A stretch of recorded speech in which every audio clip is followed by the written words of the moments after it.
So, at what point can you really call yourself a seasoned stacker, a veteran of the stacking community?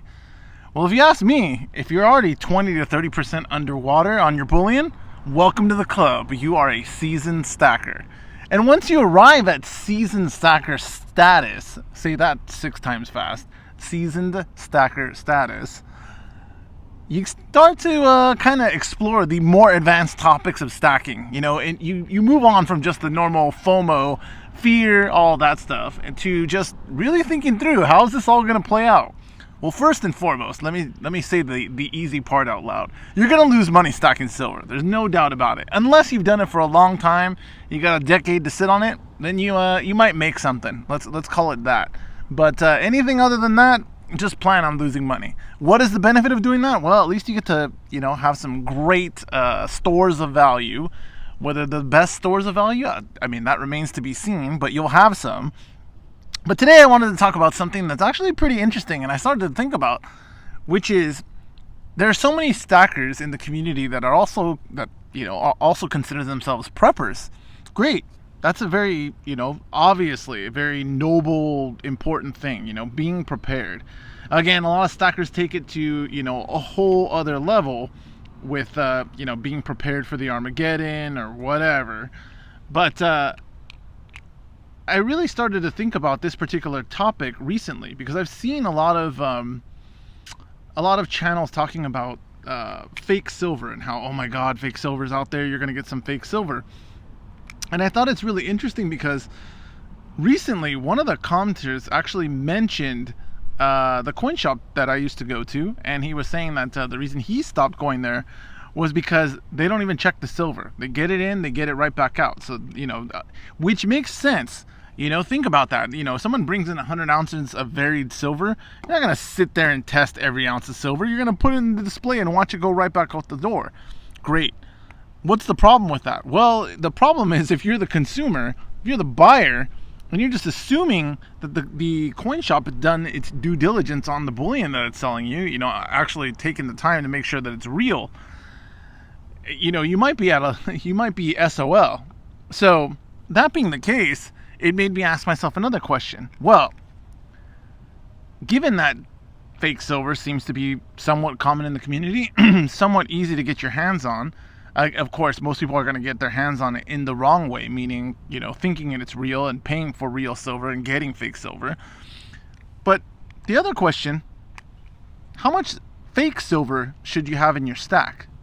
Now, first, you're like, what the hell are you talking about, fake silver? Why would I have any fake silver? That's the stupidest thing I've ever heard. Okay, great. You are a logical thinker. Congratulations. I'd be more than happy to sign your GED for you. No. What I'm talking about is the SHTF. The SHTF. The S hits the fan.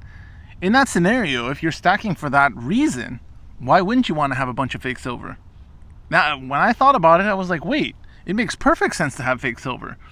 First, right, let's be honest with ourselves. This isn't, Kevin Costner and the Postman. There's no honor among thieves once the SHTF comes. We're not going to have an honor society. We're not going to have the League of Extraordinary Gentlemen.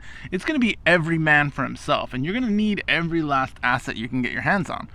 Now, if that's the case, and you happen to have, a substantial sum of fake silver that you could get at fake silver prices, you'd be, in pretty good shape because you could mix that in with your actual real bullion if there was any chance that someone would be testing your bullion, which, again, in the SHTF, you really think anyone's going to be able to test their bullion? You think people are going to have the little scanners or even the ping device and know what's what? Probably not. Probably not. Even then, even if they did have, the ping, device or things like that, it's going to be very hard for them to tell what's real and what's not. So, especially in the early days of an SHTF, all rules go out the window.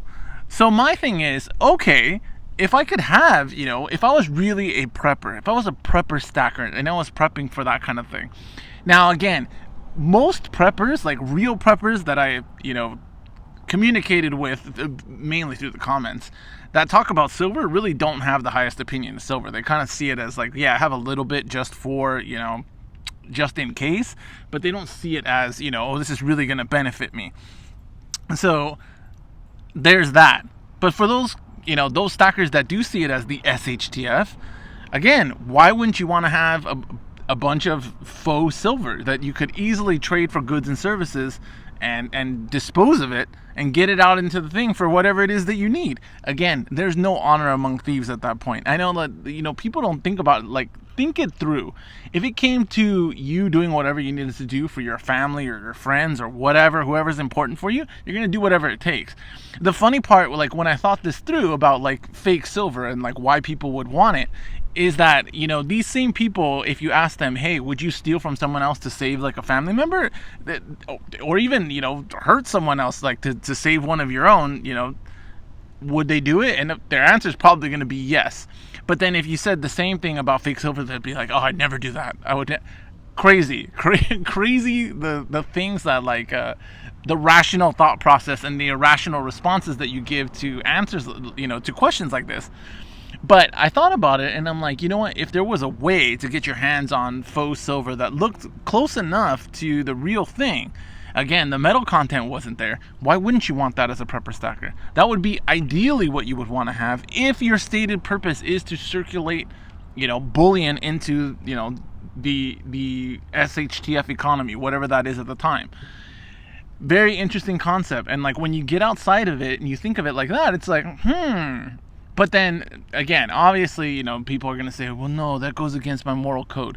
I promise you that if there really wasn't a real SHTF, like the real thing came down the pike, you're going to be making lots of questionable moral decisions. This is probably going to be one of the easier ones that you're going to have to make.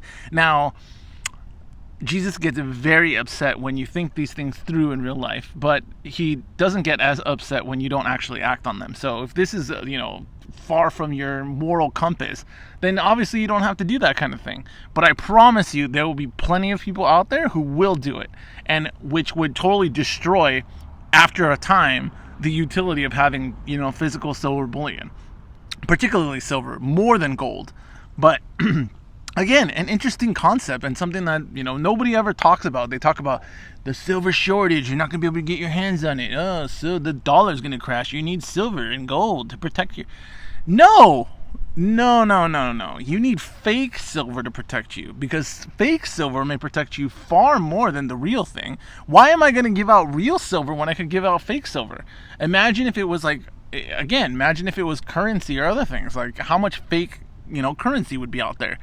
These are the things that you really want to think about if you're a prepper stacker, more than just, oh, I need all kinds of bullion. Who the hell's going to know what your bullion is? They're not.